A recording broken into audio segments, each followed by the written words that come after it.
A paz de Deus, meus preciosos e queridos irmãos, sempre no nome glorioso de nosso Senhor Jesus Cristo. Não é verdade? Então tá bom. O nosso querido irmão Basimar, ele viu esse vídeo aí, ele não gostou. Ele emitiu o seguinte comentário: a Bíblia se torna cada vez menor para que você continue a sustentar suas heresias. Heresias? Eu sustentando heresias?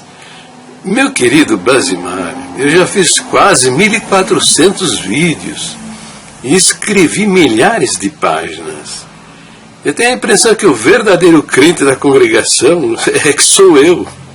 Porque em todos esses vídeos e em todos esses textos escritos, eu mostro quais são as nossas verdadeiras doutrinas e o fundamento que elas têm dentro das Escrituras Sagradas. Meu amigo, se há alguém herético, esse alguém não sou eu. Esse alguém não sou eu. Porque eu provo com milhares de vídeos e milhares de textos escritos quais são as nossas verdadeiras doutrinas, que são estas que estão aí, ó. Você conhece isso aqui, ó? No final do nosso inário e no estatuto. Quem é que você quer convencer com esse discurso, dizendo que eu sou herético na exposição dos meus pensamentos e das minhas crenças? Nós não nos reunimos em torno de homens, meu filho. Uma comunidade cristã se reúne em torno de crenças comuns, não é em torno de homens. Se for para se reunir em torno de homens, que chama-se idolatria, disso daí eu estou fora, mas você me parece que está dentro. Mas vamos prosseguir na leitura do seu comentário. Nem sei o motivo de você mencionar os 3 primeiros livros do Novo Testamento, pois, segundo você mesmo, eles não dizem respeito a nós, mas sim aos judeus. E eu não sou judeu. Pode ser que depois de você me chamar de maçom, diabólico, endiabrado, idiota, maluco e outros nomes mais, agora queira também dizer que sou judeu. Enquanto você não decidir se acredita ou não na Bíblia, é inútil tentarmos avançar em alguma coisa. Deus abençoe. Tá bom, Basimar, você tem razão de ficar zangada, né? De vez em quando eu falo umas coisas aí que eu não devia. Vai perdoando, tá bom? No amor de Deus, viu, filho? Não fica zangado comigo, não. Mas, Basimar, você precisa compreender uma coisa, que Deus não nos deu, né, um livro pronto, não é verdade? Então, a revelação de Deus foi progressiva, né? A princípio, os homens nem sabiam escrever e era tudo passado de um para o outro pela tradição oral, né? Os pais iam contando para os filhos e para os netos as coisas que eles estavam aprendendo da parte de Deus, entendeu? Então, a revelação de Deus para os homens, ela foi progressiva. É uma coisa assim, quando os homens atingiam um determinado estágio, ele mudava a maneira de se relacionar com os homens, entendeu? Estas mudanças de Deus no trato com os homens, com a humanidade, é conhecido como dispensação. Veja, vou usar um exemplo para você, não é? O homem tinha um contato pessoal com Deus todos os dias, no tempo da criação. Deus criou o homem, colocou-o no jardim do Éden, e todas as tardes ele tinha um contato pessoal com o homem, não é verdade? Adão conversava com Deus todos os dias. E houve o episódio da tentação, Adão desobedeceu a Deus e pecou, e Deus mudou o seu relacionamento com o homem, não foi? Não é verdade isso? Você conhece os primeiros capítulos do livro de Gênesis, não é verdade? Mudou o comportamento de Deus ou não? A partir desse episódio, o pecado de Adão. Adão foi expulso do paraíso e ele perdeu aquela maravilha da comunhão com Deus todos os dias, conversando com Deus face a face. E ele passou a guiar-se então pela sua consciência, porque ele já tinha conhecimento do bem e do mal. Então, esses 2 momentos da história da humanidade são conhecidos como a dispensação da inocência, que é aquela primeira parte de Adão no paraíso, numa comunhão íntima com Deus, e a segunda parte, que é a parte da consciência, que é o período que o homem começou a governar-se pelo seu entendimento, pela sua compreensão daquilo que era bem, do que era o bem e do que era o mal. Então veja, nós aprendemos na Bíblia que Deus não muda no seu caráter, na sua conduta, no seu propósito. Na realidade, não está havendo uma mudança no propósito de Deus, né? No pensamento e propósito de Deus. Deus está conduzindo a humanidade a um objetivo final, cujo mérito até é fora do nosso conhecimento. Sabemos que os justos, os chamados, né, os escolhidos de Deus, vão viver eternamente com Ele. E os injustos, aqueles que não aceitarem a salvação de Deus, irão para a perdição eterna. Isso sabemos, né? Então, agora, os detalhes exatos de todas estas coisas, isto ainda não é do nosso conhecimento, porque são propósitos profundos demais. Ele mesmo fala, né? Assim como o céu é mais alto do que a terra, assim são os meus pensamentos mais altos do que os vossos pensamentos, e os meus caminhos mais altos do que os vossos caminhos. Então, chegamos aqui à compreensão de duas dispensações: a dispensação da inocência e a dispensação da consciência, onde Deus mudou a maneira de se relacionar com os homens.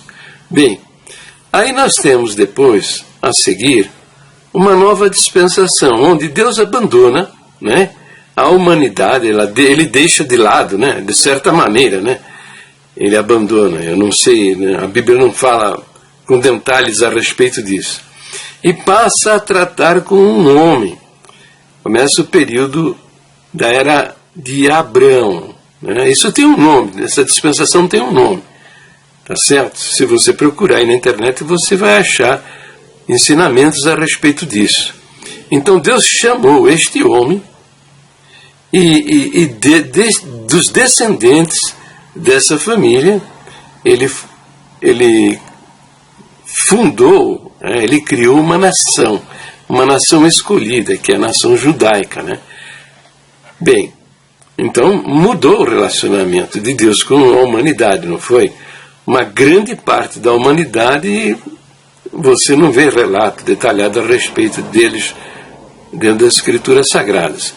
Mas a respeito de Abrão e da sua família, sim, você lê em muitos livros o relato das coisas que aconteceram. Então mudou o relacionamento de Deus com a humanidade? Mudou. Então essa mudança é uma outra dispensação, uma outra maneira de Deus se relacionar com os homens, né? E que tem um nome chamado Era Abrâmica, né? Depois nós temos os profetas também. Israel, durante muitos anos, centenas de anos, foi governada por profetas. Foi um estado teocrático, governado por Deus. Depois tivemos os reis de Israel. Bem, aí nós chegamos na dispensação da lei, que você conhece muito bem, e que ela se iniciou lá no Monte Horebe, quando Deus, né, deu os 10 mandamentos. Né? Então nós temos a dispensação da lei. Então as dispensações são conhecidas como as 7 dispensações de Deus, né? Então nós temos a inocência, a consciência, né? Depois nós temos o período abrâmico dos profetas, e depois nós temos a lei, né? Que é a 5ª dispensação, tá certo? Essa dispensação, ela vai até o momento em que Jesus na cruz diz: está consumado, quer dizer, e o véu do templo se partiu ao meio. Então até ali foi a dispensação da lei, né? Daí para frente nós temos o Pentecostes e o surgimento da igreja, formada por 2 grandes grupos, que são os judeus e os gentios. Então nesse momento, onde o Senhor diz está consumado, né, inicia-se então a dispensação da graça, que é esta dispensação que nós estamos vivendo. Então você percebe claramente também que houve uma mudança no relacionamento de Deus com esse povo escolhido, que é o povo judeu. Houve uma mudança. Estabeleceu-se a igreja, que é formada por esses dois grandes grupos, e nós temos então a dispensação da graça, tá certo? Então, novamente, há a mudança do relacionamento de Deus com os homens. Então você ficou escandalizado quando você viu esse vídeo aí, onde eu estou dizendo que os 3 primeiros livros que você lê lá no Novo Testamento, Mateus, Marcos e Lucas, você vê o ensino de Jesus a respeito da nossa salvação, que é um ensinamento condicional, né? Para herdar a vida eterna, né? Herdar a vida eterna. Quando você fala herdar, você está falando uma coisa que você não possui, que você espera alcançar, né? Então, para herdar a vida eterna, há uma série de condições que são impostas por Jesus aos judeus durante seu ministério terreno. Então, por quê? Porque ele estava fazendo uma pregação direcionada aos judeus, né, dentro da dispensação da lei. Por que esta pregação? Porque Jesus estava ensinando a respeito da salvação dessa maneira. Evidentemente que era o cumprimento das promessas que Deus havia feito a Abraão no passado, 2000 anos antes, dizendo que na descendência de Abraão seriam abençoadas todas as nações da terra. Isso aconteceu? Não, não aconteceu ainda. As nações não estão sendo abençoadas através da descendência de Abraão, né? Não estão. Jesus, lembrando, né, era um descendente de Abraão, era da linhagem de Jacó, da linhagem de Davi, da tribo de Judá. Ele era um judeu, tá certo? Então, esse ministério do Senhor Jesus que você encontra no Evangelho de Mateus, Marcos e Lucas, é um ministério com o objetivo de estabelecer um reino messiânico onde Jesus governaria o mundo a partir de Jerusalém. E o cumprimento desse reino messiânico você vai ver durante o milênio, que será a 7ª e última dispensação, que ainda está por vir. A humanidade ainda vai passar uma série de tribulações, dificuldades, até chegar esse tempo.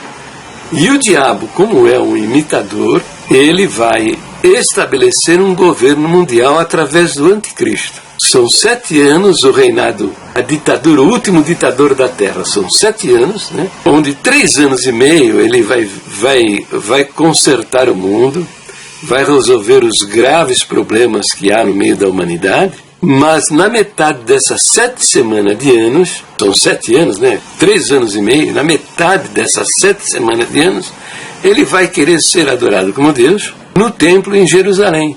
O templo de Jerusalém será reconstruído e ele vai querer ser adorado como Deus.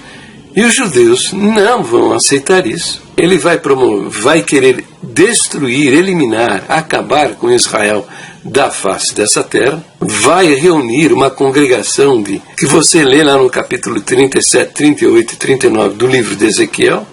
Ele chama essas nações até pelos seus nomes e vão fazer uma confederação de nações para destruir Israel. E quando Israel estiver na iminência de desaparecer da face dessa terra, o Senhor Jesus virá e vai derrotar o anticristo e estabelecer o milênio junto com a igreja que já teria sido arrebatada. Mas isso é escatologia. Você tem dificuldade de entender isso. Mas com um pouquinho de cuidado e observação, você vai conseguir entender estas coisas.